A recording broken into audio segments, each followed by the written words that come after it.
Hello,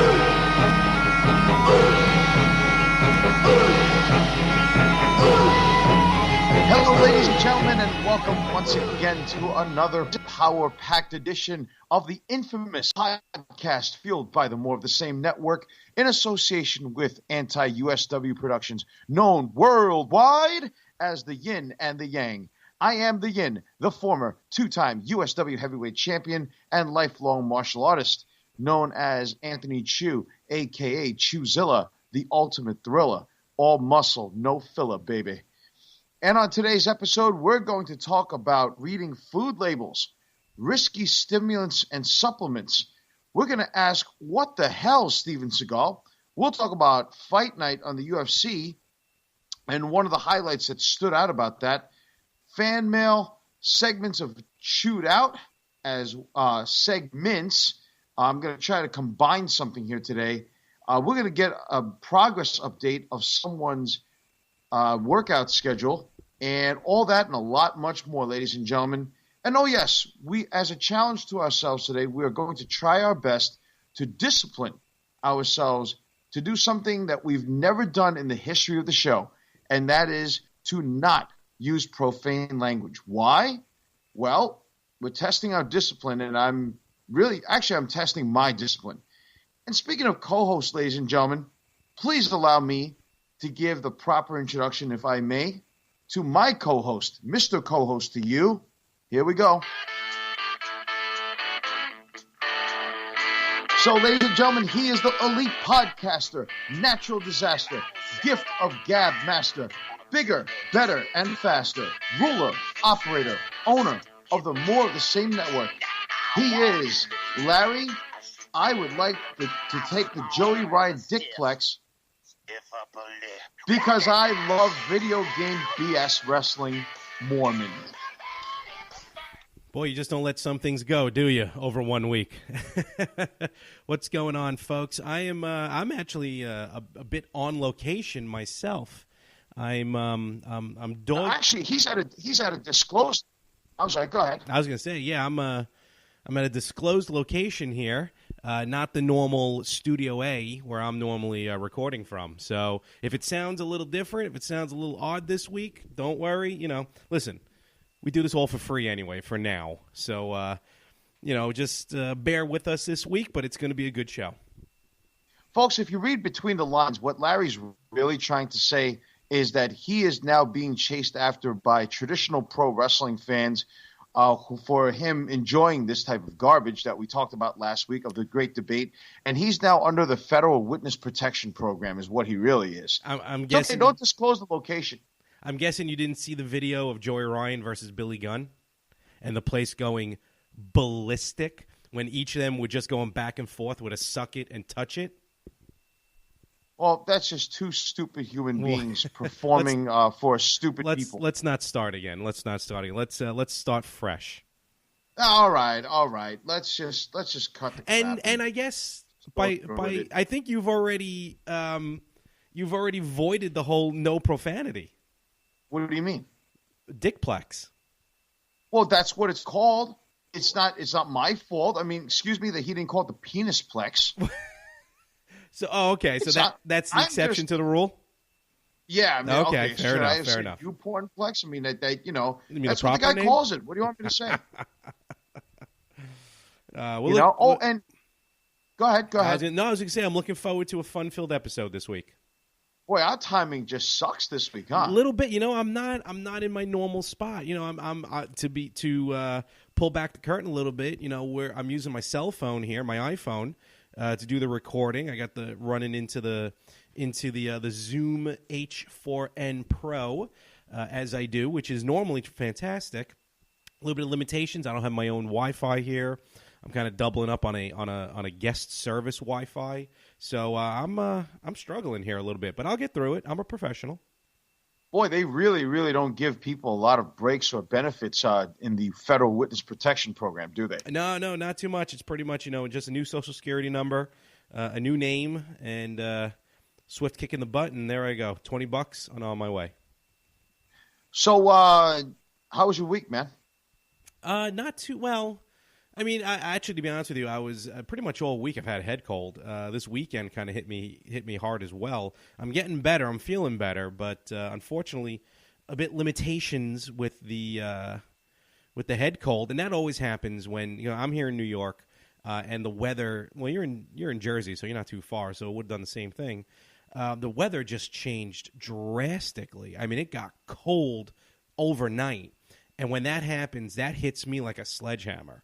So I've been coping with that, dealing with that, taking some Alka-Seltzer, taking some NyQuil, just trying to battle through this. I hear that. I mean, it is the season. I mean, there are people who believe in flu shots. There are people who don't believe in flu shots. I don't believe in the flu shot. You don't believe in a flu shot? No. Do you ever see that video of that woman who took the flu shot and then got like a 1 in a billion neurological issue? Well, I already have a neurological issue because I co-host with you. Ah. What's going on here? I already have to be nuts. What?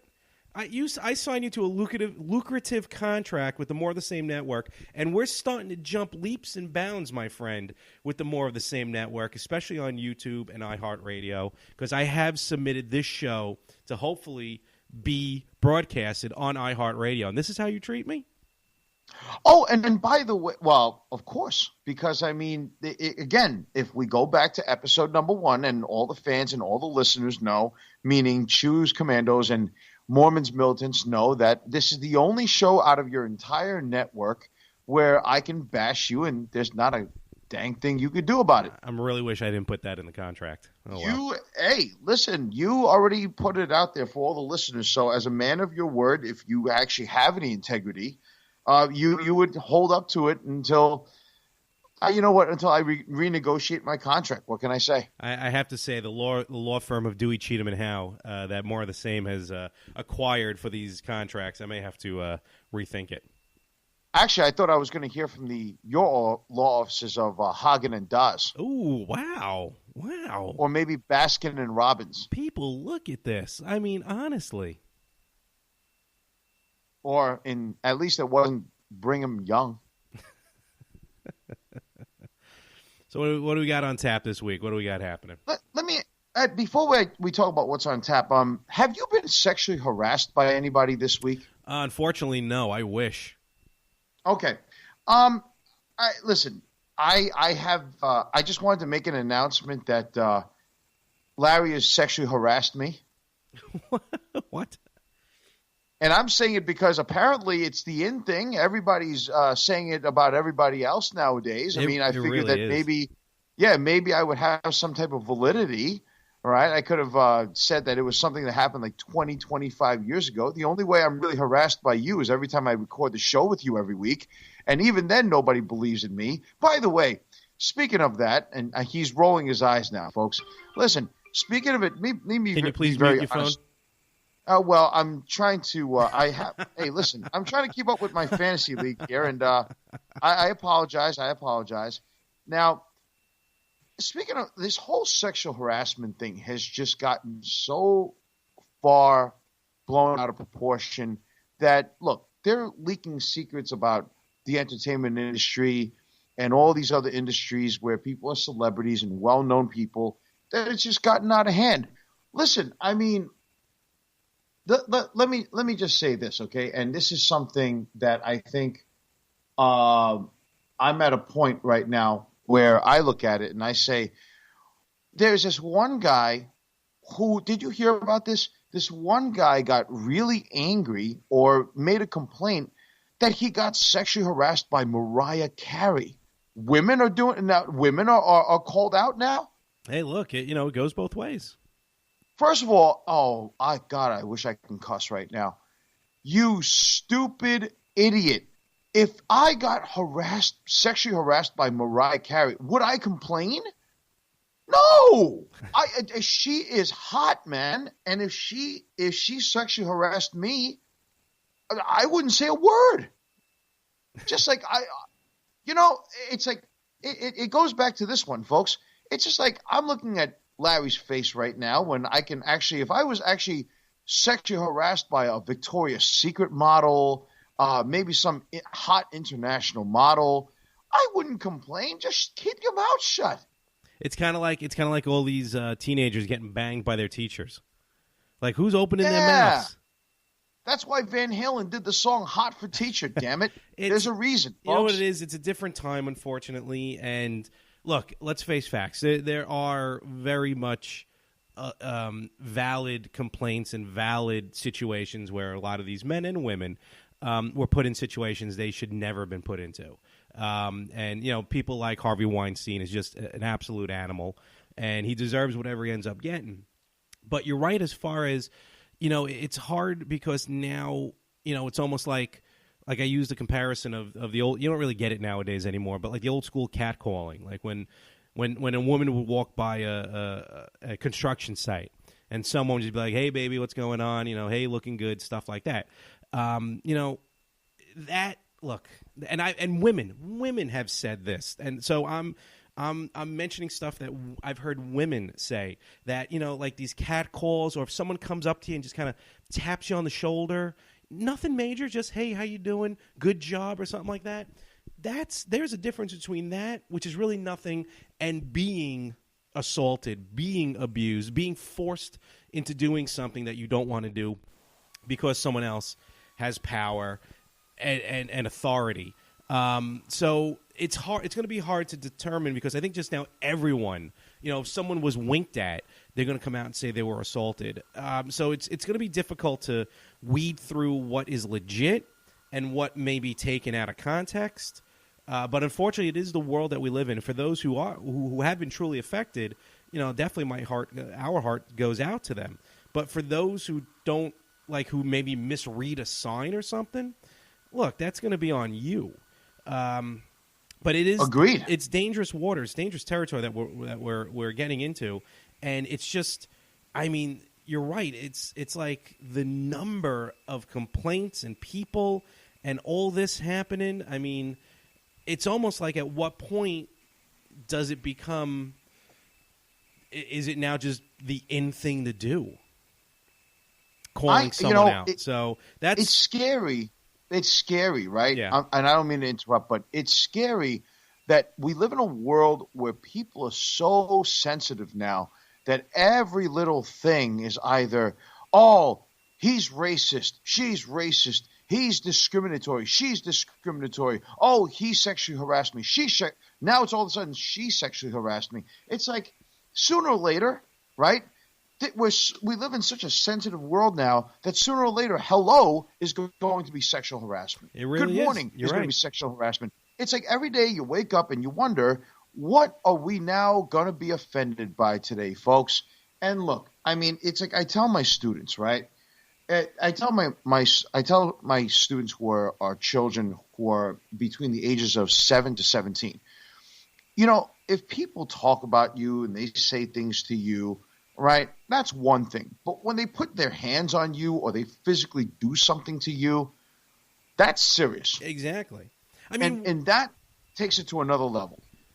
You're right. I mean, sticks and stones. It is a world that we have to live in with sticks and stones. But it's where we're going, and you know, it's a touchy subject. It's a tough subject, but it's, you know, we're going to see where this leads us. We'll see where it leads society. And we're just going to all have to adjust accordingly. So, yeah. Sooner or later, you know what? Rippo sexually harassed me. Okay, you know what he said to me one time? He said, "Love you, man." Jesus, give me a break, folks. I mean, look. I mean, for those of you who are victims, we do, like Larry said, we do feel for you. You know, but a lot of people misinterpret or miscommunicate or misread things. That's the issue. Right. And I think that, you know, damn it, I really, really wished on God's green earth that some hot Victoria's Secret model will sexually harass me. Damn it. That ain't happening, folks. I agree with you. So again, it's not, you know, let's lay it out on the line. We're not complaining about people coming out. We have an issue with those who are misinterpreting or misreading signs or something like that, or just are taking something a bit too far that really never meant to be anything serious. That's the concern, not the actual stuff. Anything that Harvey Weinstein did is implacable. No, I'm making up words. Well, the hell with that guy. I hope that guy burns. Exactly. Hell. Agreed. He's a piece of garbage. Agreed. I want to know what the F, Steven Seagal. Really? You're one of these people who's on the list of this whole deal, and he has multiple cases about him either doing sexual harassment, him doing assault, or him doing something, or him, with women having these quote-unquote private auditions and all these other things. And it's like, you are a worldwide known name. You're a star. You were part of a reality show as a Jefferson Parish deputy or something like that. About that. Anna, okay? And you're supposed to be, above all else, the root of who you are. You're a martial artist. And it really, really gives martial artists a very negative name and image, and especially the discipline that you practice, for you to be this way. You're a recognizable name. And it's sickening, man. Like, what the hell's wrong with you?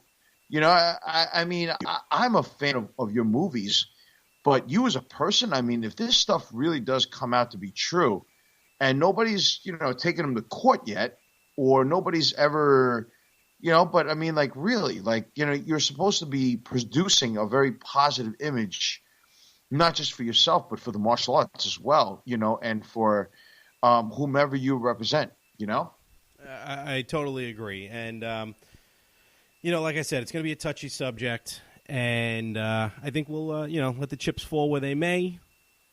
And maybe bring some. Let's bring some lightheartedness. Let's bring some humor back to the show. Let's get these people back on track. Yes, absolutely. So, I want to once again start off the content now of the show. I want to give everybody here a statistic. Okay, a real fact. You can go on YouTube and look at this yourself. I want to thank the YouTube listeners for helping me and my co-host break a huge record that is now challenged by, you know who, Larry? Huh? Who? You know who? Who? No one. Oh. No one. Oh, yeah. I'm sorry. Keep going. Who? Who? Who? No one, ladies and gentlemen, because episode 7. Do you know how many listeners we had received on YouTube? I did not check, to be honest with you. And I'm looking at this right now. Everybody can go to YouTube and check out episode 7. We now have 137 views on that one episode. Do you know what this means?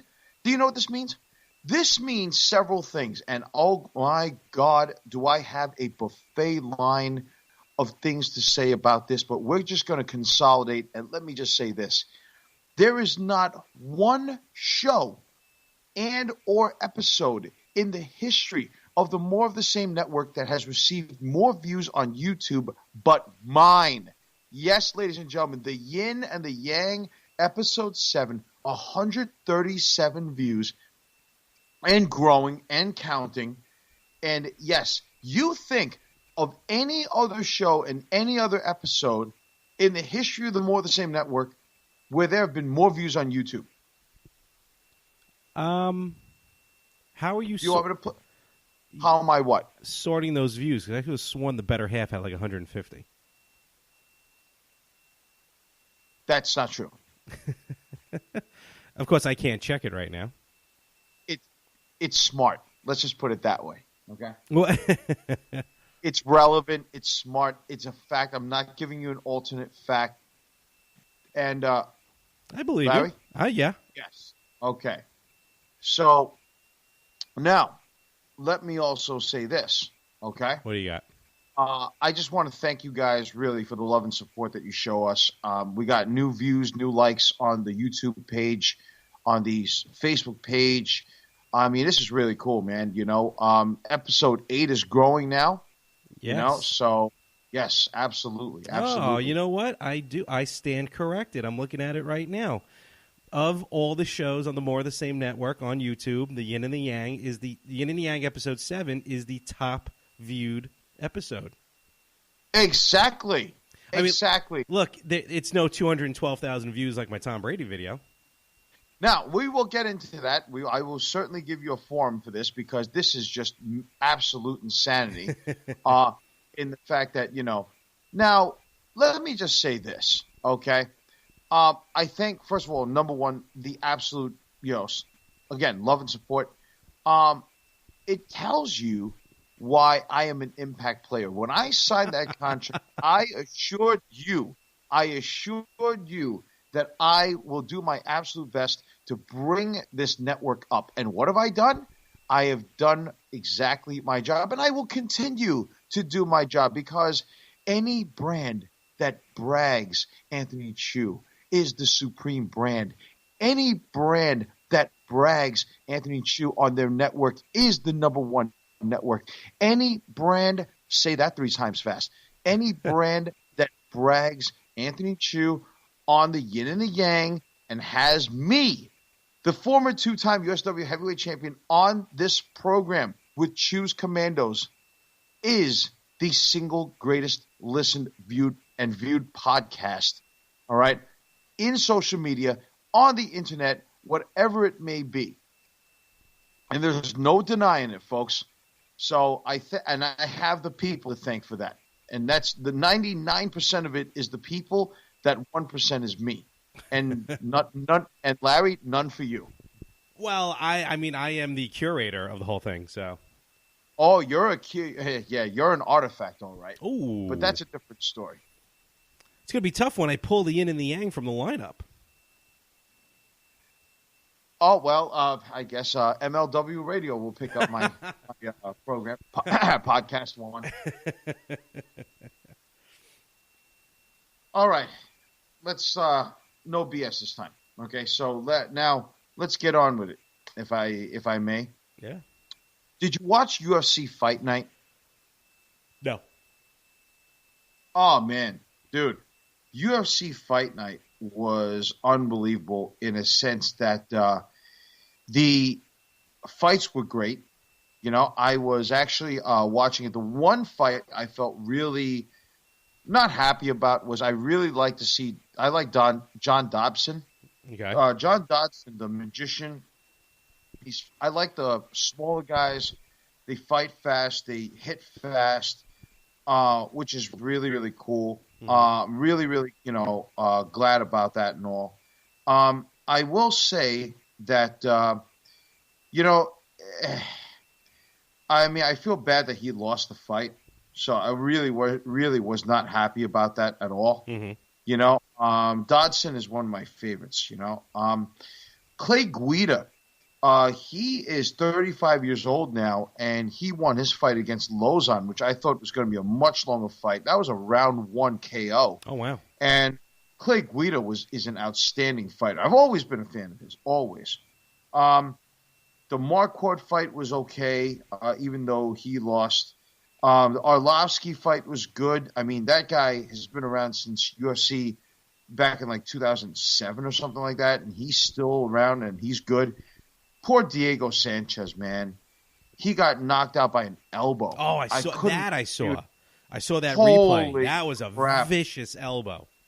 And I feel bad for Diego, man, but that just caught him because was that the fight where the guy went to kick him, the other guy caught his leg, and then just yeah. Okay, yep. Then all of a sudden, at an open space, the guy spears an elbow right behind the ear. Right behind the ear, out like a light. And Diego is, I think, the very last remaining active UFC fight from season 1 of The Ultimate Fighter. Oh wow! Yeah, he is it. He's the last of the Mohicans, man. And and man, it's always rough when you see it's fun to see a really good knockout, but when you see that guy just crumple face first to the mat, I mean, it's just, rough. And sometimes you see, even when that happens, I guess the fight instinct in the guy, in the opponent, usually just jumps on top of him, and the ref has to separate him. But after this guy connected with his elbow, he was like, "Yep, nope, fight over." Exactly. I mean, it was just like, oh boy, it's like I'm a fan of Diego Sanchez. I mean, look, the guy's not perfect. He had some flaws and he had some things that he had to work out and obstacles, but he rose above it, man. And then you have Anthony Pettis. I'm a huge Anthony Showtime Pettis fan. And, just to see that guy hurt himself, I think he tapped out because of his ribs. Ooh. He wasn't submitted. He was body locked. And then what happened was he tried to turn, and I think that he must have, I think one of his ribs popped out. Oh, man. That'll do it. It was bad, man. Like, I felt really horrible for him, man. I'll do it every time. I mean, Pettis, at one time, Anthony Showtime Pettis was the guy to carry the flagship for his division, And he was supposed to be a huge star, and he won the title. And then after he lost the title to Dos Anjos, I believe, Rafael Dos Anjos, he just fell off, man. And I don't know what happened, Yeah. It's kind of like when Ronda Rousey got beat. It's like she just went down the drain. Yeah, you're right. She really didn't. She had a tough time. I don't think she really has recovered after Holly Holm. Did she fight again after Holly Holm? Yeah, she fought one time against Amanda Nunes and got destroyed in like 40 seconds or something. It just gets in your head at that point. Because you know what it is? You're so used to winning that you've never tasted defeat before. Not only that, she was used to winning in under like 15 seconds. Like 30 seconds. Like her fights were short. Exactly. So when it went, like when she fought Holly Holmes and or Holly Holm. Holly Holm, yeah. Yeah, when Ronda Rousey fought her and it went past like 45 seconds, I was like, this is not going to be good for Ronda because she's not used to that. Right, exactly. And I mean, like the only other long fight that she's ever had was with Miesha Tate. That first one, right? Yeah. Yeah, and I mean, Miesha Tate was just like, man, Miesha, if you're listening to this, I love you, and since you've broken up with, I think, Caraway, I'll be more than glad to marry you, of course. I'll turn into a Seahawks fan for you. That's a different story. But anyway, I still think she's the hottest MMA fighter ever. Okay. Her and Michelle Waterson. Do you know who Michelle Waterson is? No, it's not ringing a bell. She's known as the Karate Hottie. Oh, I think I know who you're talking about. Oh my God, she is one fine woman. I mean, they're in shape. Strawweight. Oh yeah, absolutely. Now I love athletic women. I like Paige Van Zandt. Something about her. She's hot. Yeah. She's beautiful and she can fight, man. She's good. Oh, absolutely. Really. All these women can knock us out for the way we're talking about them. So, you ever hear the term "attracted yet scared"? Yeah, that's kind of how I feel about that. But nevertheless, it was a good fight night. Now, okay, he's not my victim of chewed out, but I'm going to say this, okay? Yes, once again, Conor McJackass is back in the news. You hear about what happened to him? No, the only thing I saw from him was he has an upcoming documentary coming out. Okay. Well, hopefully the documentary will highlight the fact that this guy is just a loudmouth, trash-talking piece of garbage. The guy's a complete buffoon, I mean, because if he didn't get a lesson in humility from Floyd Crapweather, and I don't like, Floyd Mayweather, I'm not a fan of his. I never will be a fan of his. And just as much as I'm not a fan of Floyd's, because they're two of the most useless human beings, we've talked about this before on either episode 3 or 4, Conor McJackass is back in the news. So in Bellator, okay, which is supposed to be a rival MMA company. We know what Bellator is. And this guy, Charlie Ward, who is one of Conor's teammates, was fighting, and he won the fight.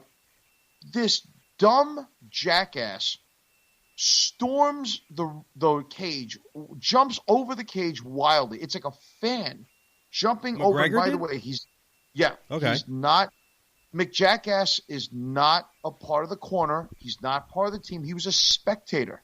Okay? Mm-hmm. He jumps over the cage and wildly runs into his so-called training partner, friend, whatever he is, and jumps into his arms like a woman is jumping into the arms of a sailor who just came back from war, and grabs him and pulls him to the ground, and he's going ecstatic. He's going nuts. And, it's kind of like he's just celebrating like a win in the World Series or the Super Bowl or something. Mm-hmm. And this referee, Goddard, I forgot how you say his last name, but this guy, Goddard, I think that's how he's saying it. I could be wrong, guys. He tells Conor, he's trying to maintain order, and he tells Conor, hey, listen, you want to calm it down, and all that. Now, Conor pushes the referee and curses him out. Wow. Folks. Did he really? How long ago was this? This was a few days ago. Oh, wow. Is he stupid? Are you out of your freaking mind? You dumb, blithering moron. I want to cuss right now so bad. You are an absolute scumbag piece of crap. Because you know something, McJackass? You make me sick now. In any other sport, let's put it this way, okay? If you consider mixed martial arts a sport, if you push a referee and you curse him out and go after him to verbally assault him and curse him out, in football, you'd be flagged and thrown out of the game, okay? Or thrown out of the game. If you did this in hockey, and I don't watch hockey, but I'm sure that if you did this in hockey, trust me, folks, you will be penalized. You'll probably be thrown out of the game. If you did this to an umpire in baseball, you definitely will be thrown out of the game. I agree on all those, especially in baseball. If you did this in basketball, you'd be ejected. Yeah, in baseball, they don't tolerate this, okay? If you did this in soccer, all right, or what the rest of the world calls football, you would be heavily penalized. If you did this in boxing, they probably would penalize you, deduct a point, or you'd be disqualified or something. And by the way, these referees are not employees of Bellator. They're not employees of the UFC. They're employees of the State Athletic Commission. Yeah, they're assigned. You stupid moron. You jackass, dumb SOB. You put your hands on a referee. That's about as stupid, okay, as fleeing the cops and then trying to attack a cop. You cannot win. And what has the Athletic Commission, what has the Association for Referees, what have any of these people done? Absolutely nothing. Because he's a big-time player. Okay, but does that basically mean that he can get away with it? I'm not justifying it. I'm just saying. This guy is such a disgrace. If I was, I know a lot of Irish people who are Irish who are born in the United States, and I know people who are Irish from Ireland, okay? This guy is an absolute disrespectful joke. I would be ashamed to be Irish if this guy was supposedly the guy who's supposed to carry the flag of Ireland and supposed to represent that country. He is he's a jackass. And anybody who actually thinks that condones this is out of their minds. All right? And the fact that, this guy is a disgrace to martial arts, I really, really hope he does not describe himself as a martial artist. He's a thug. That's exactly what he is. He's a thug. He's a fighting Irishman. Listen, I know a lot of fighting Irishmen, all right? And they're not like that. This guy is all mouth. He's a fighter, yes, all right? And is he a good one? If you're a fan of his, I guess you'd think he's good, all right? And at the same time, all right, he stole Ric Flair's gimmick. He acts and sounds and talks like a professional wrestler. He gives no credit to anybody in pro wrestling, for stealing their monikers, by the way, especially Ric Flair's. All right? Mm-hmm. It's totally buffoonery. The guy is an absolute disgrace, and that's how I feel about it. All right, fair enough. I mean, I think a lot of it that he does is shtick.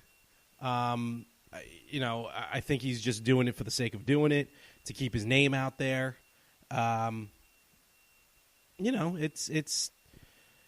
He's definitely always trying to keep himself in the spotlight, and this is clearly a way to keep him in the spotlight. But yeah, there will be consequences, especially from the State Athletic Commission, and I doubt from UFC. He doesn't work for Bellator, so they're not going to do anything.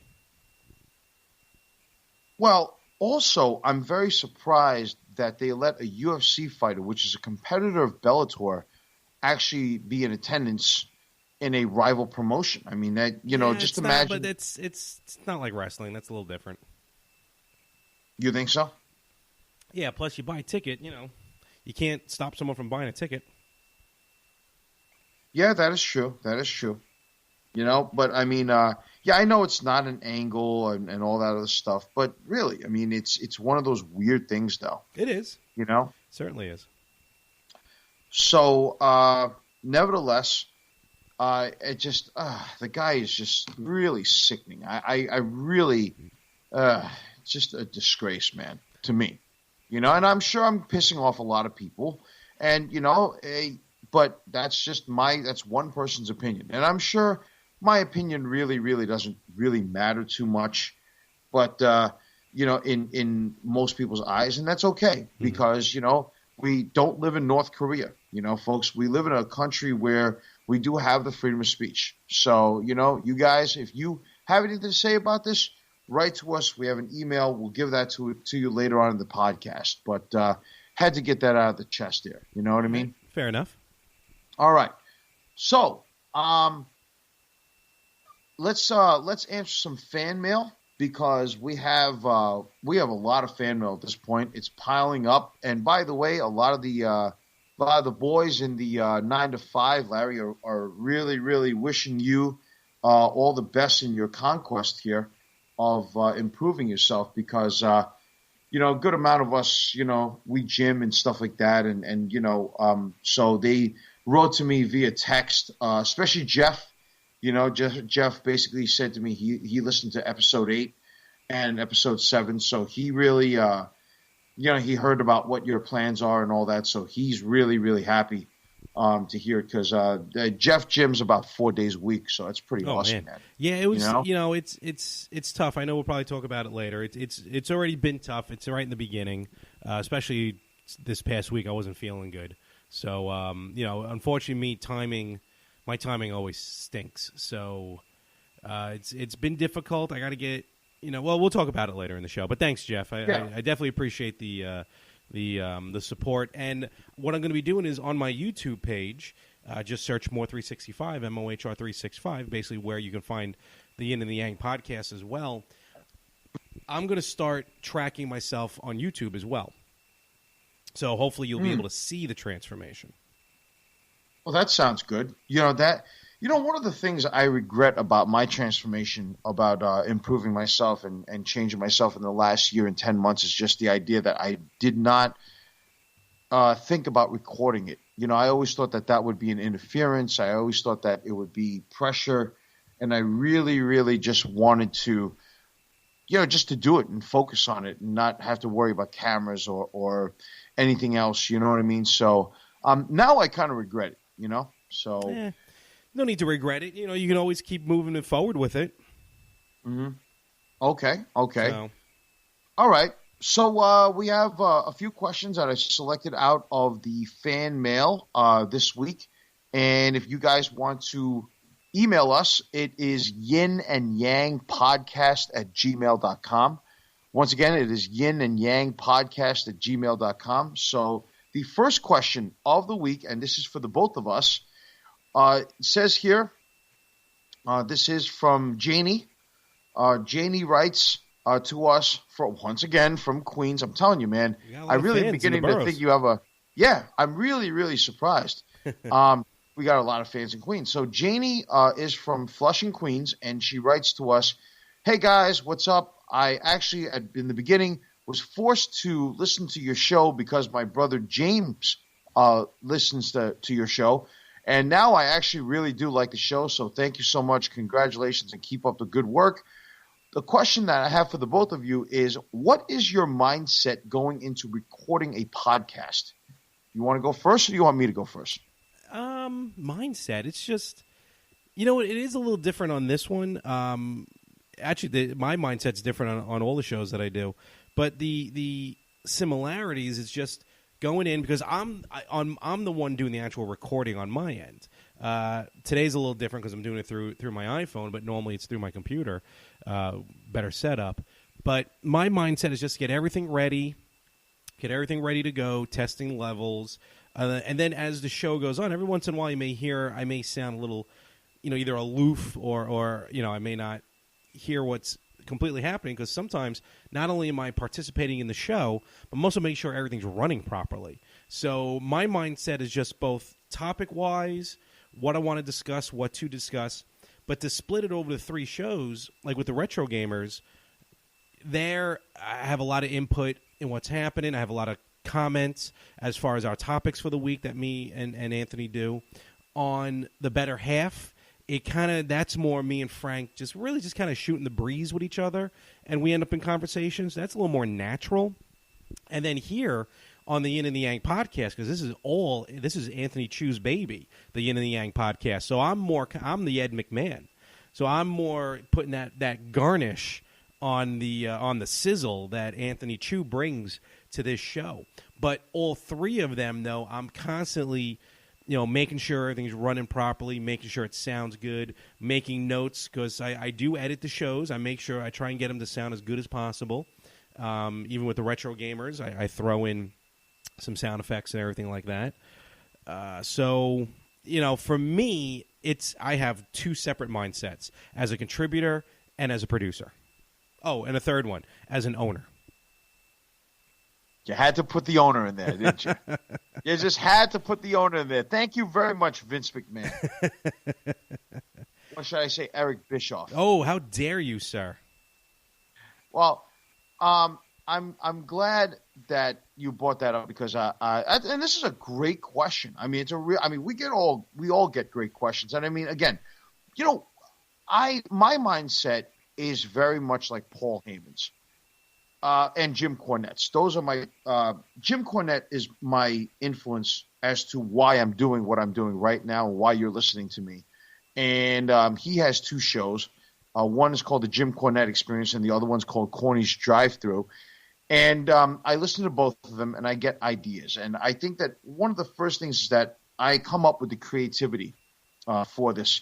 I mean, Larry and I, we do have a technical team. We have these guys in the back.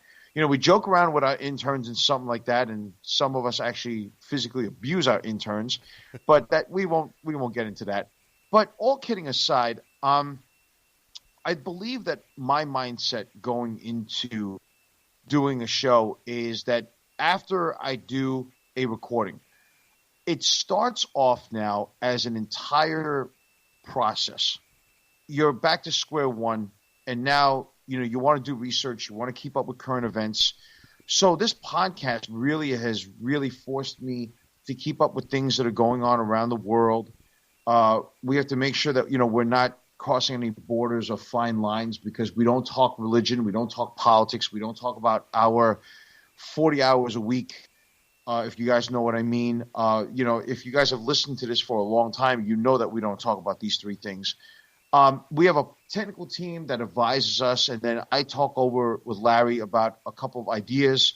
He throws ideas too, and then before we record, my mindset on that day is not to really think too much, because sometimes if you think way too much and you overthink things, now you give yourself kind of like a parameter to really, really get nervous and overthink it, and then you'll really screw up, And the truth be told is that my mindset, again, is very much like Paul Heyman's. When I get on this microphone, and from the second that you hear me say, hello, ladies and gentlemen, I really believe that, and Larry, tell me if you agree with me on this, is that I kind of treat every podcast like an audition. You give me the rope where I can, you give me the slack that I need to either cut a promo, go on a tirade, talk about something, focus or be passionate about something. And that's my audition, and I'm auditioning so that once again, if the audition goes well, then I'll have another audition next week. I'll agree with that. Right. But above all else, it's for the people. One of the things I really, really want to focus on about with this podcast is that I do this to really help people achieve whatever goals that they want. And it's not to physically help them. If I could, I would. But it's more to give them the proper mindset, give them different ideas, almost kind of like a quote unquote, and I'm putting air quotes up, to think outside the box, if I may. Mm-hmm. So we don't do this just for fun. We do this really for you guys, because without you guys and gals out there, there's no us. That is true, but there's some fun to it. I have fun doing this. Oh, absolutely. I mean, like I said to you before, we're very lucky that right now, man, if we got paid 6 figures to do this, even 5 figures to do this, and it matched my 9-to-5 salary, I'm gone. I'd be doing this for a living all day. We can literally work a podcast with each other every day if needed. That'd be cool. If we got paid for it full time, that'd be beautiful. Yeah, man. So thank you very much, Janie. I appreciate the question. The next one is from Paulie. Paulie asks, hey guys, what's up? Doesn't say where he's from. Paulie says, I am looking to gain muscle mass and I'm looking to gain weight, but at the same time, I'm looking to tone up, and I'm also looking to get into the arts and work out for functional purposes. Do you recommend supplements and pills? Okay.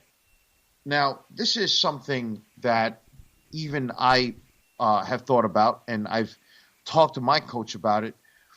If you talk about supplements and pills in terms of taking protein shakes, if you're talking about, and we're not talking about illegal substances, okay, because any illegal substance, I'm going to say no to you, all right? If you take protein shakes, if you take branched chain amino acids, if you take glutamine, that's good stuff. That's good. That's okay. That's only going to help you if you take vitamins. I know Larry's the king of vitamins. If you take these things, it's been a little while. I have to go back on them. Well, I'm just saying, but if you take these things, that's good, right? Now, if you're talking about taking these like huge, massive bodybuilder type supplements that you see at a GNC, like HGH or something like that. Well, HGH there's a legal version and an illegal version. I mean, if you take even a legal version, I don't see why people need this. Like, I'll give you an example, okay? The gym I go to. There's a guy who is huge, massively freaking huge.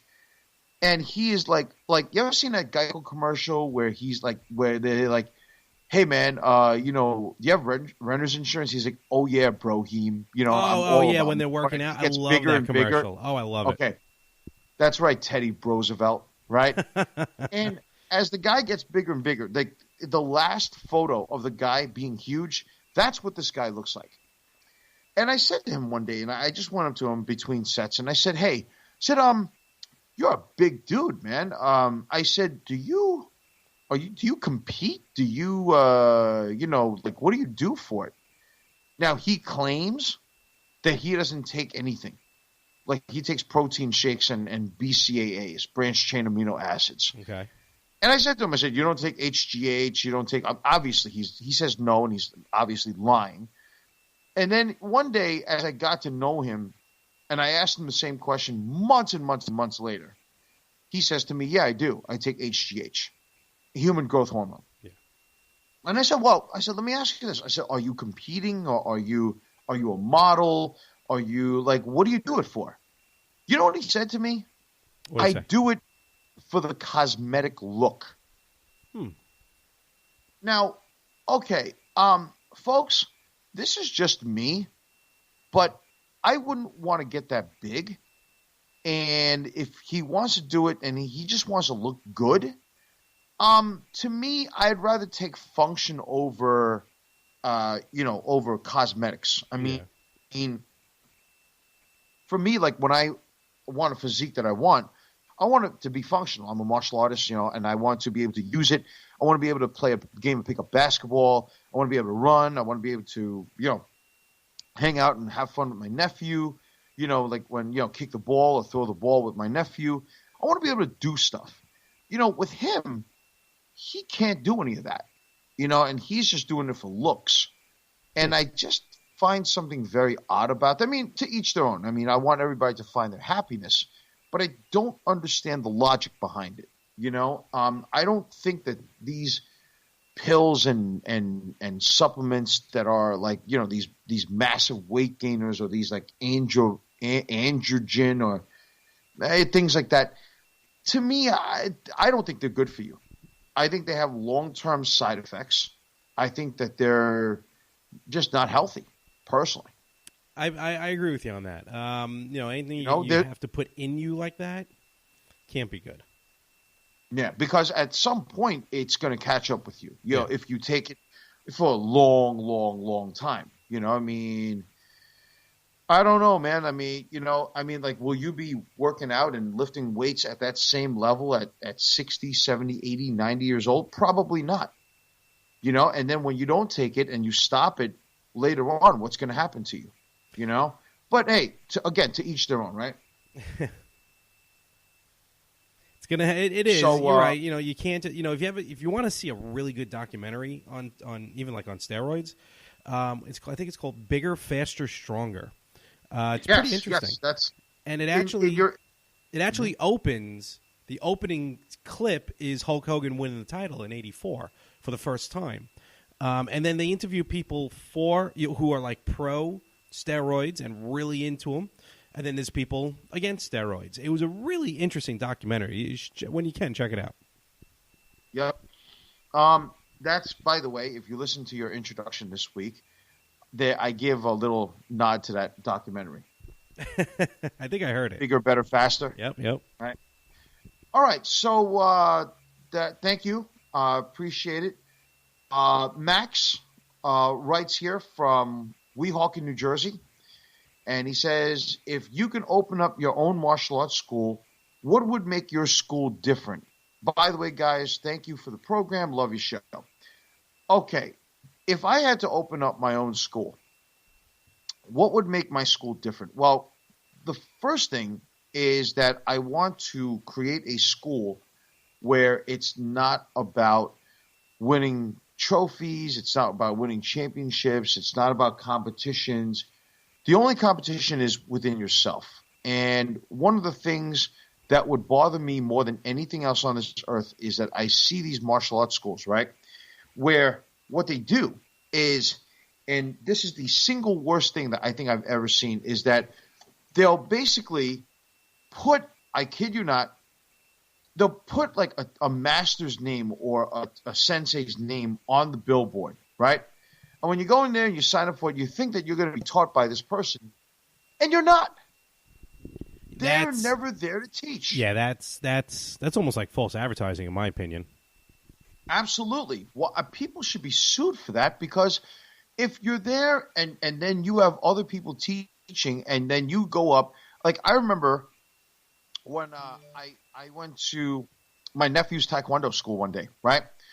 He started off with taekwondo. Now he does wushu, same thing that Jet Li does. And when he did this taekwondo school, it was the only school that was around. And I remember I stayed there for a week, and I would be the one, driving at my sister's house. I'm driving him to the school.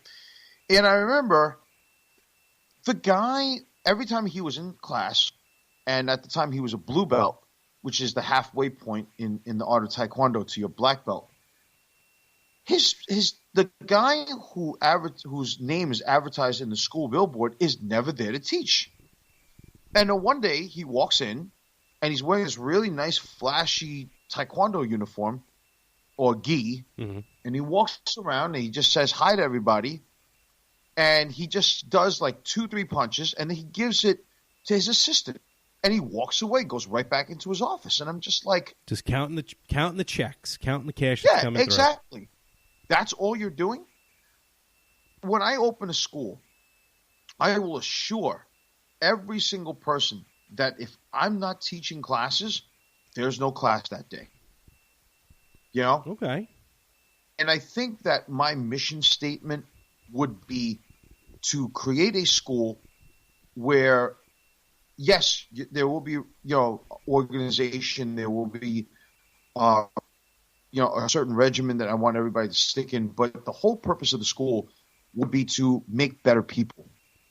Okay. You know, I want to create better people in this world, productive, functional, good people. Mm-hmm. You know, that's good. and Reputable. And I really want kids to be able to take care of themselves in the school and out of the school too, and in life. Okay. I think that's very important. That's something that's lacking nowadays. You know? I hear you on that one. No, that's a good idea. That's a good mentality to get into if you're going to open up your own school, open up your own training, because you will be ultimately responsible. Because it's going to be your name up there. So. Oh, definitely. You know? Let's see here. Next one is Kenneth. Writes us from Philadelphia, Pennsylvania. The fighting city West of Philadelphia. Born and raised on the playgrounds where I spent most of my days. Well, that used to be a classic, folks. Let's see here. You know what? If he is from West Philadelphia, that would be even freakier than anything else. So Kenneth writes, what is your favorite martial arts movie series? Meaning, like, I'm guessing, assuming that Kenneth is saying like a part 1, 2, 3, 4, 5, whatever. Larry, do you have one? Ninja Turtles. that's like the only one I know. Ninja Turtles? Seriously? TMNT? Why not? I don't know. I mean, what series are there? Do you count Kill Bills? Do you count Death Wishes? Death Wishes is not a martial arts movie. I thought he did martial arts in those. Although my man Paul Kersey, I like Charles Bronson a lot. You ever see that one scene in part 2 where he just goes, "Do you believe in Jesus?" "Yes, I do." "Well, you're about to meet him." Boom. I like from The Simpsons before the movie actually came out. It's like, Charles Bronson, Death Wish 5. I wish I was dead. Oh. Rest in peace, Mr. Bronson. You're a hero of mine. Charles Buczynski. Okay. Right. Well, if I knew his real last name. That is his real last name. What series, what martial arts series are there out there that aren't from, like, the 50s or 60s or 70s or something? The Karate Kid. Oh, yeah, I guess. I didn't even think of that one. What's your favorite? My favorite is actually, well, thank you very much. I'm glad you asked. Kenneth. All right. My favorite is actually the Best of the Best series with Philip Ree and Eric Roberts. Okay. Part 1 was amazingly good. Part 2, nobody watches part 2 because part 2 doesn't get enough credit, but part 2 is mainly about an underground fighting thing and has that guy Brockus. And Wayne Newton is in it. Really? Wayne Newton you've never seen. Holy cow! I haven't heard that name in a long time. No, not Brockus, like the wrestler or bodybuilder. Philip Muller. Oh, okay. Never is mind. the guy. Muller. Mm-hmm. But you really, really watch it for the. Be honest with you, you really watch it for the martial arts or the fighting sequences. 3 was direct to video. 4 was direct to video. I just like the action sequences. The martial arts was very good in it. and Philip Ree is one of my absolute favorite martial artists. Mm-hmm. But part one was just really, really good. So that's my favorite martial arts series. All right. Well, guys, I want to talk about one last question here that, let's see here. Carmen sent us this from actually Woonsocket, Rhode Island. Oh, all right. And Woonsocket, Rhode Island. And basically, she asked here, she said, if you could train with one pro fighter, athlete, and or academy, who would it be and why? Well, Larry, you have an answer for this one? I'm not really into mixed martial arts, but I guess if it was wrestling, or any contact sport, I guess. Yeah. I don't know. I think it would have been cool to train at the Heart Dungeon, but something nowadays, probably. I hear good stuff about the Lance Storm Academy. Okay, yeah. Lance Storm's Pro Wrestling Academy. He's really good. Isn't he a dungeon graduate or no? Yes, he is. Okay, yeah. So, those Canadian boys, they know what they're doing, So, I would train, if I had to, with one pro fighter, athlete, and or academy. I would go out to California, and I would seek out Mark Munoz, who was the former middleweight fighter in the UFC, known as the Filipino Wrecking Machine, simply because he is a huge deal to me. I'm a very big fan of his. I just like his mentality. I like his focus. He's a great wrestler. And then with that, he fights out of – I wish he still had his academy known as Reign Training Academy, where their motto is to train to reign. But now he's in association with King's MMA, which has the greatest stand-up coach to me ever, is the Mestre, Rafael Cordeiro, who's a great Muay Thai coach from Brazil. And I would love to learn from him. Or I would travel to Thailand, and I would seek out the famous Fairtex Academy, which is in Bangkok, Thailand. And they're known for producing some of the greatest conditioned athletes / Muay Thai fighters. But then I do have to say this. I would seek out, and I would go to Colorado, and I would find out wherever on earth Megan Martin is training in. Because then I would go to her, and I would just simply train just to pretty much ask her if she'd go out with me. Wild. Yes, I know. So there you go. So, Carmen, thank you so much. Thank you guys for your emails, and the fan mail is always fun to read. It's one of my favorite segments. And okay, guys, so we're at this point now where we want to actually let's see here. Oh yes, wanted to talk about nutrition labels. I had promised a friend of mine that I would talk about this because this is very important, and I think, guys, that you should know what you're putting into your body. Yeah, so I've tried reading labels lately, and I guess I just don't know what I'm looking for. Okay. Or looking at. Okay, well that's fair, and I think that when you look at nutrition labels, they're very, very deceiving now. Okay, so basically, the reason why they're deceiving is because it's a lot more than meets the eye. Don't take things for face value. And what I mean by that is I'll give you a classic case and example, okay? One of my absolute favorite, crap foods to eat is M&Ms. I like M&M peanuts. Yeah, they melt in your mouth, not in your hand. They are effing awesome, okay?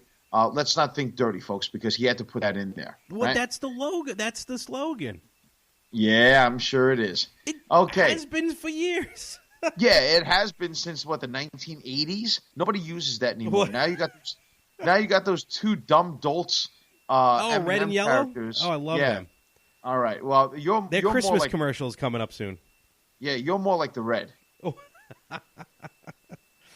Actually, no. Sometimes I'm more like the red. But anyway. So listen to this, okay? Who doesn't like M&Ms? M&Ms taste good, right? But be aware of what you're consuming into your body, because there are people who eat this not once a week, not twice a week, but some people eat this crap virtually every day or every other day. They figured, what's the big deal, right? Now, in a package of M&Ms, you're talking about, now listen to this, okay? Okay. A half a pack, okay? It says here the serving size is a half a pack, and apparently there are 2 servings in one package of Really? M&Ms. I didn't know that. Yes. If you look at that, pick up any peanut M&Ms, and if you eat the, first of all, you cannot pick up the pack and eat a few. No, not at all. It's called trigger foods. Trigger foods are dangerous, guys, because trigger foods are the worst. In other words, once you eat one, it's very difficult to stop. Things like M&Ms, peanuts, M&M peanuts, or just any M&M or chocolate. Not only that, but there's only like 12 peanut M&Ms in a pack anyway. There's not a lot of them. Really? I counted like almost 14 to 20 around there. But I could be wrong about that, but listen to this, okay? Trigger foods are like chocolate, potato chips, things like that. So in M&M candies, half a pack. So one serving, okay, has 240 calories. Wow. It has the fat calories are 110 calories. The total fat is 12%, which is an equivalent of 18%. There's saturated fat, which is 5 grams, which is 25%. There's no trans fat. It's low in cholesterol because it's only 5 milligrams. It's low in sodium, which is only 20 milligrams. But this is the killer. The amount of carbs in a half a pack of M&Ms is 28 grams. Wow. Okay? Now, the fiber is 2 grams because of the peanuts. All right? The sugars, this is where it kills you guys. Always look for sugars, carbs, your fat, right? And the sugars in half a package of M&Ms is 23 grams. Holy cow. Now, when you look at this, that basically means now if you count if you eat an entire package, okay, you are eating now 480 calories, okay? You are eating 220 calories in fat calories. My gosh. You're taking 24 grams of fat, total fat in your body. You are taking now 10 milligrams, which is a little up there, right? 40 milligrams of sodium, which is not that bad. But listen to this, 56 grams of carbs. Wow. Okay? You are also taking in, I kid you not, 46 grams of sugar in one pack. I can see that. I can see the sugar, to be honest with you. 46 grams of sugar, guys. That is more than the average daily intake of what you should be taking in your body. Much more than four. Especially for those of you guys who are watching your sugars, you shouldn't eat more than 5 grams of sugar a day. Honestly. At least that's how I keep it. Is that like natural sugar as well, like in fruit or something like that, or just the... Well, fruits are a little bit different. Generally, like one apple has 16 grams of sugar, but I generally would eat that, and that is... this is processed sugar we're talking about. I got you. As opposed to natural sugar. Candy. Right, exactly. Now, to make things worse, listen to what you are about to put into your body. The way that the M&M's company makes their chocolate is that their milk chocolate, it contains sugar. Now, just keep in mind something. When you read ingredients, the ingredients that are at the very beginning is what is most in the product. And the ingredients all the way at the bottom, at the very end of what you're reading, is what is least in the product. Oh, that's how they do it. Okay. Okay, yes, sir. I never knew that. So the milk chocolate they use is sugar, chocolate, cocoa butter, skim milk, which already has sugar in it, lactose, because of the dairy, right? Milk fat, peanuts, soy lecithin, salt, artificial flavors, They don't state what artificial flavors, but you know it's artificial flavor. Yeah, because it tastes like a peanut. Right. Then it says sugar again on top of the chocolate. Really? Okay? Yes. Peanuts, cornstarch, and then it says here less than 1% of corn syrup, gum, acacia, coloring. Okay? So all the colors that you see are artificial, by the way, which is the blue 1 lake, yellow 6, red 40, lake, yellow 5, red 40, blue 1, blue 2 lake, yellow 6 lake. These are all fake. This is all fake garbage. It's crap, basically. And dextrin. So this is what you're putting into your body, guys. All right? So, and when they say, and when you look at that green label that says what's inside, that's only 1 serving, you guys. Wow. I didn't realize a bag was 2 servings. Exactly. Now, let's go into something else, okay, really quickly here. Now, if you get a typical bag of Lay's classic potato chips, right? Another trick food. Now, you got to love those things, right? Well, serving one size is only 15 chips, okay? So we're talking like the little 50-cent bags? No, we're talking about like a regular. Oh, okay. I gotcha. Regulation size. I guess that's what, like a 10-ounce bag, something like that. Something like that, yeah. Right. Well, this is a 1 ounce. So the serving is 1 ounce. Okay. And if you eat 15 chips on an average, they say, you're putting in 160 calories, right? Which doesn't sound too bad. The calories from the fat is 90. But keep in mind of one thing, okay? You are eating 16% fat. That's already 10 grams of fat you're putting in your body. Wow. All right. Now, mind you, the saturated fat is 8%, which is 1.5 grams.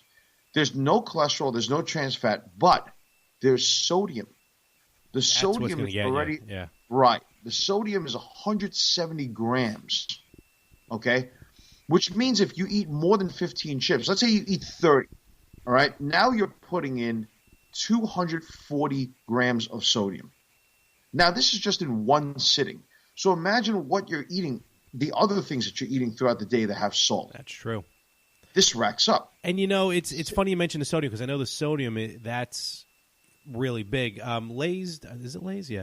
They do put out a low sodium chip. But, I can't imagine the difference is going to be that drastic. Right. Now, also, total carbs, 15 grams, okay? Which means that, let's say if you eat bread in the morning, count that too. So all this adds up throughout the day. Mm-hmm. Now, their ingredients are just potatoes, vegetable oil, which is sunflower, corn, and or canola oil, and salt, okay? Now, while it's low in ingredients, here's the catch. If you look very closely at anything that the Lay's company makes nowadays, it says made partially or made with genetic engineering. This means it's GMO, guys. Oh, okay. Okay? Not good. Not good. All right? Now, lastly, let's go on to one more thing before we go on for the next thing for the next of the day. So before we close this off here, you and I can agree on Twix. Love Twix. Okay, I'm a left Twix fan. Okay, I'm a right Twix fan. Once again, why we're the yin and the yang, right? So the serving size is 2. This is 2 cookies we're talking about, right? Mm-hmm. You are consuming 250 calories. Okay? Okay. You're consuming 110 fat calories out of the 250, right? The total fat is 12 grams, which is not a lot, okay? Mm-hmm. But once again, here we go. You're eating, with 2 cookies alone, 24 grams of sugar. Oh, man. Okay? You're now, a lot of people like to have a soda with it, and then they'll have chocolate with it, right? And people who don't take care of themselves, hey, man, I mean, all this sugar adds up. Now you have a total carbohydrate intake of 34 grams. Man, that's a lot. That is a lot for two delicious Twix cookies. I mean, so, you got to ask yourself, like, are you going to sacrifice that? I mean, right then and there. And the sodium is already 100 milligrams, by the way. Okay? Mm-hmm. Now, guys, listen to what this is made out of. Their milk chocolate, in this case, is made out of same thing: sugar, cocoa butter, chocolate, skim milk, lactose, milk fat, soy lecithin, artificial flavors, and then I don't know what PGPR is, but PGPR sounds like it's not good for you, okay? Then there's sugar, okay? Enriched wheat flour, which has niacin, reduced iron, thiamine mononitrate. Anything with the word nitrate is not good for you. Yeah, that sounds like something that'll blow up. Right. Riboflavin. This sounds like something that will blow up in Beaker's lab, palm oil. Then, let's not forget this, corn syrup. All right? Okay. And then there's modified food starch, which basically means this product is GMO, pretty much. Another one. Okay. Salt, cocoa powder, baking soda, soy lecithin, and artificial flavor. So, guys, this is not, and gals, this is not good for you. I mean, it tastes good because it's made to taste good. But look at the labels and you'll see what you're putting into your body, right? Now, these are just three things. These are just three examples. But look at so the bottom line is when you look at what you make or what you make on your own, you know what you're putting in when you meal prep. Mm-hmm. Okay, nobody can tell you otherwise. But when you have food labels like this, and this is junk, obviously, but this is based on, by the way, a 2,000 calorie diet. Ooh. Well, which is average, yeah. Right, which is basically an average diet of an American, okay? So the American diet recommends 2,000 calories on a regular day. But a lot of people already eat a quarter to half their calories in one sitting. Oh, absolutely. And you got to look at what you're putting into your body, and everybody's diet is different, everybody's approach is different.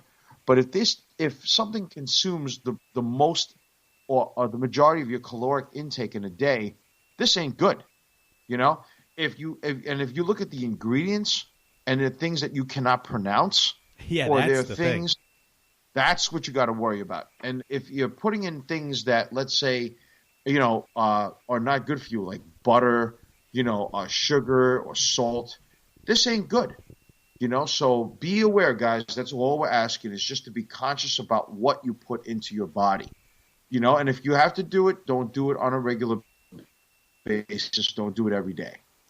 Do you remember recently I posted on my Instagram at more365, yeah. MOHR365, that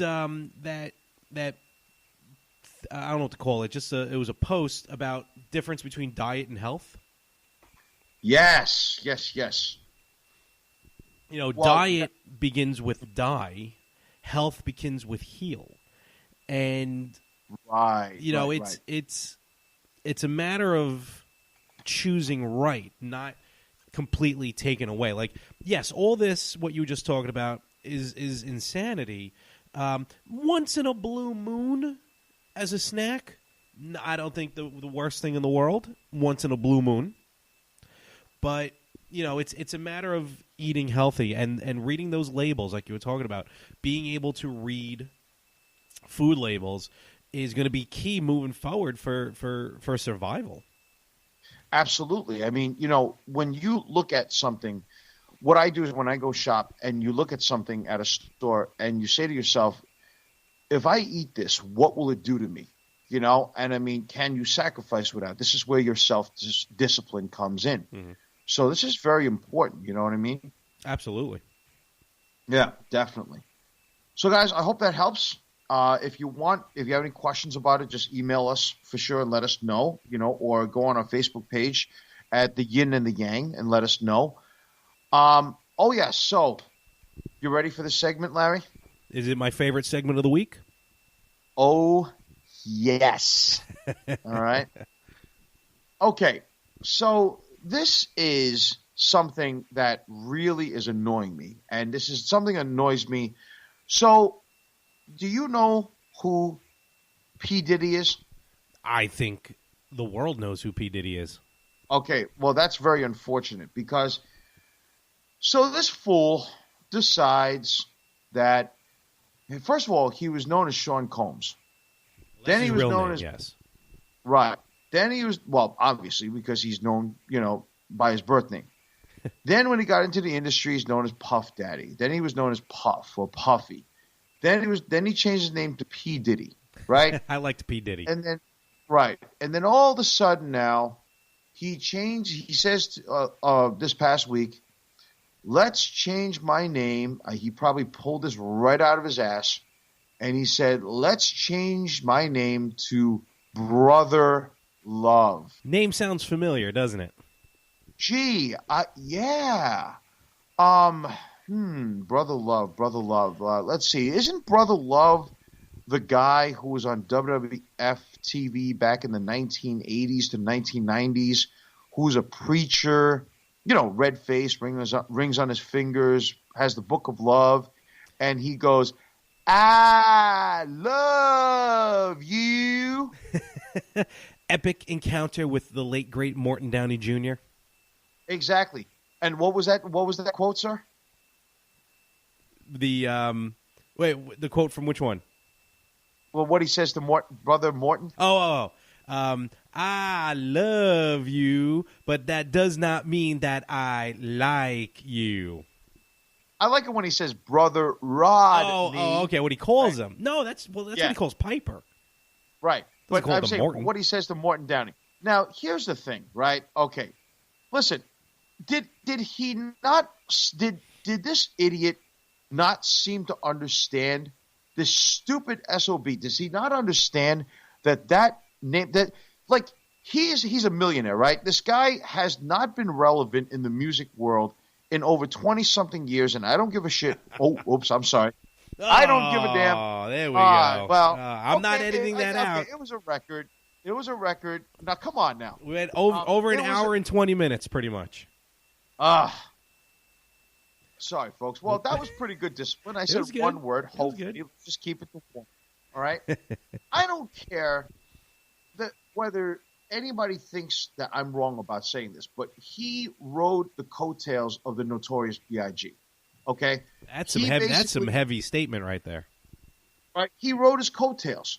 He basically rode the coattails of everyone else, and he came up with, and his success now is because of Biggie, right? He hasn't made a hit record in over 20-something years. I don't even know if he's relevant. He's a reality show star, whatever. He has more money than I do, yes. He's a celebrity, yes. I mean, look, but if he had that much money, wouldn't he have understood that quite possibly, maybe I should research before I pull something out of my rear to call myself Brother Love, since there's a company out there with 2 nationally syndicated television shows and a freaking network, all right, that probably has trademarked the name Brother Love. And I thought he was a wrestling fan. He's been at WrestleMania a couple times. He's done some things with the WWE. Yeah, well, I'm a freaking wrestling fan, too. You don't see me come out here calling myself the human suplex machine, do you? You don't see me coming out here calling myself Hulk or calling myself, John Cena. Or using something called a TKO. Right. Exactly. You don't see me calling myself. You don't see yourself calling yourself Diamond Dallas Mormon, right? You don't see yourself. You don't see yourself calling coming out here and change. What if I changed my name tomorrow to The Undertaker? There you go. That'd be cool. You slithering idiot! How do you not know that whether you're a fan or not? How do you just come up with that out of nowhere and ask your people to call you Brother Love?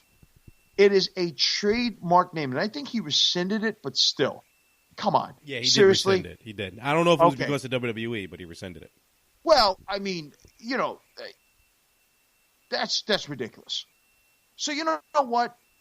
For tarnishing my childhood, one of the childhood personalities.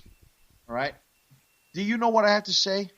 Oh, man. Do you know what the question is? This may be the biggest one yet. Brother idiot. All right. You know what happens? Diddy, Puffy, Sean. You know what happens when people pull shit out of their... Oh, man. Oh, okay, too. When they pull, you know what, out of their mouths and basically just decide to call themselves something without having to do any research, not having any understanding whatsoever. This is a big target. You may want to double think this. And by the way, there are so many things going on in this world, and this is what the problem is. There are so many things going on between the economy, freaking almost starting a nuclear war, having to deal with an insane clown president over in North Korea, having to deal with people dying, all right, every day, and all these things that are going on in this world, and then there's stupid crap like this that makes the headlines. You know what happens? Huh, Puff? What happened? You just got chewed out. Oh, man, that was the biggest victim of chewed out that we've had so far. Idiot. That's, oh, man. Bubbling. And don't worry, every step you take, every move you make, he'll be watching you. Yeah, he'll be listening to my podcast, right? That'd be awesome if he did. Yeah. Right? Yeah. And the king of sampling is going to have something to say to me about that, right? Yeah. Sampling is stealing, you dumbass. Oh, man. You want to sample this, and I'm giving you my middle finger right now, buddy. Now, Jesus Christ. I am the Yang of the show, and I will say, Puff Daddy, if you're listening, if you'd like to rebuttal to the show, that'd be awesome. A small donation would be suffice as well to the More of the Same network. Would be fantastic. Oh, yeah, well, when he serves you the papers, I'm out of here. It's all for entertainment purposes. Come on, Mr. Cornette, MLW Radio. Bruce Pritchard, I just defended you. So please, help a man out and show some love. Did you see the Halloween episode of SmackDown when Kofi Kingston was dressed as Dude Love? As Brother Love? Brother Love. That was good. I still think the Jimmy Hart thing was even funny. Oh, that was pretty funny. Yeah. Well, Big E as Akeem. That was pretty funny. Yeah, that was great. That was really funny. All right. So, folks, next week I promise you we're going to give you a progress report on my co-host progress in the gym and all that. Yeah, but he says he's pretty good, right? I'm gonna give just a quick thing right now. I'm just gonna be 100% honest with you. I have been under the weather. It's not my show anymore. He's just gonna give you a progress. Go ahead. Yeah, no, I'm going to. No, just kind of a quick. Because I was under the weather, I really didn't. Go ahead. I did go to the gym. I did go to the gym at least once. I hit the treadmill. No, twice actually. Hit the treadmill. I'm still waiting to get like a kind of like a breakdown of what to do in the gym. But because I was under the weather, I wasn't feeling good, and I didn't want to push myself because when I felt fine and I was doing stuff, when I got that lightheadedness, I kind of backed off. So I figured if I was not feeling good, then that could probably happen quicker. So, but I am meeting with the, or I probably by the time this drops, would have already met with the trainer.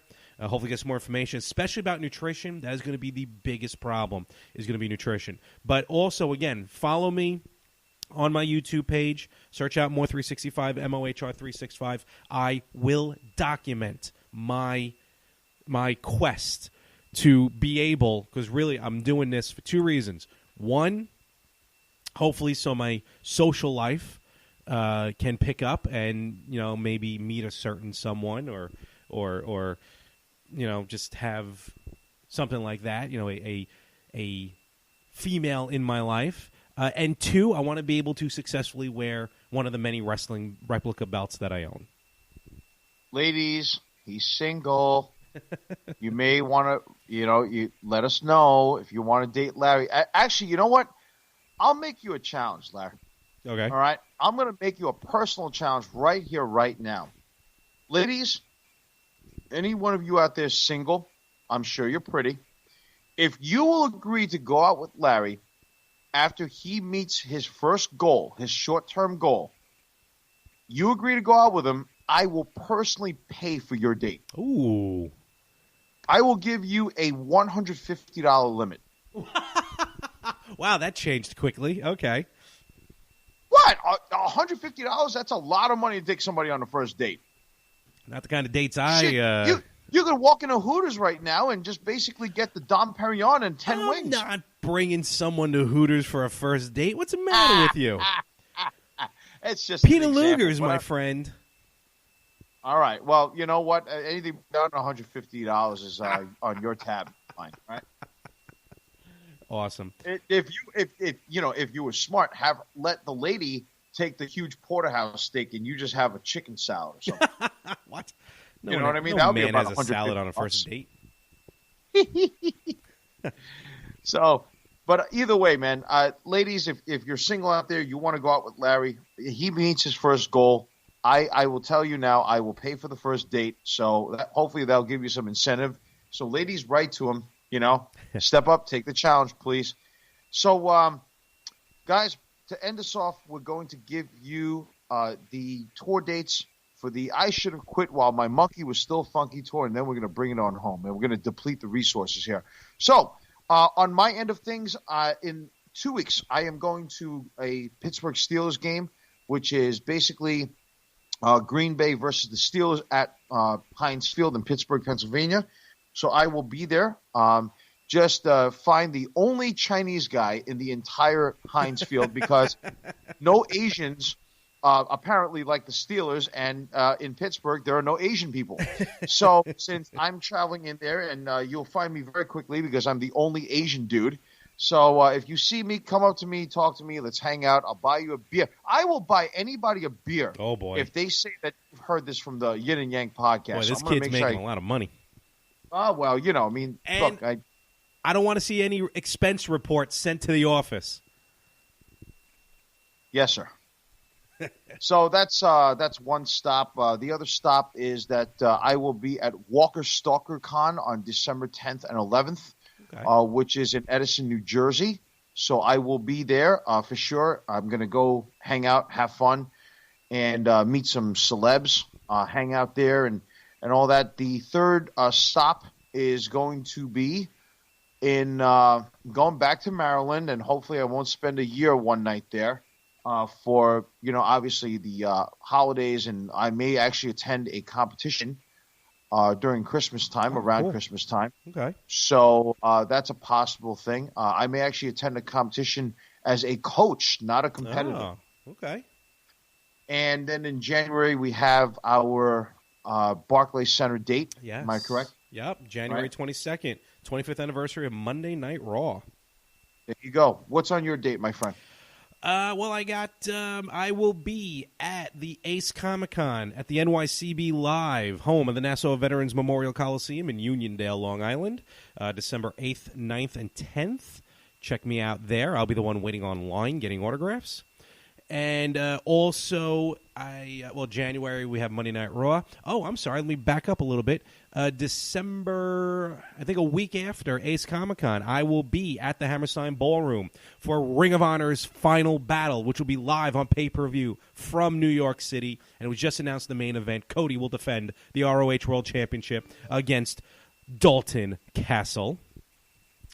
And then after that, come April, my friend, I will be returning to the grandest stage of them all as I have purchased my travel package for WrestleMania in New Orleans, Louisiana. Wow. Very cool. Very cool. Yep. All right, guys. So I believe that we've depleted the resources here for another week, and I hope that everybody is satisfied with this program that we provide to you, the people.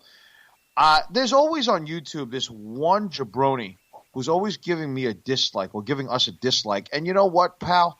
Thank you. Because it just drives me and my co-host harder for us to perform better. So thank you for the inspiration, you hater. Don't play a hate, congratulate. Holla, holla, holla. So, ladies and gentlemen, thank you so much for listening to us this week. And on behalf of my co-host here, we just wish you take care of yourselves, do your best, eat right, work out, and just have a great week. And we will catch up with you next week, guys. And, same bad time, same bad channel, same bad podcast. If anything changes, please check out our Facebook page, which is called the Yin and The Yang. And so, folks, enjoy and talk to you soon. Peace! You're the best around. Nothing's gonna ever keep you down. You're the best around.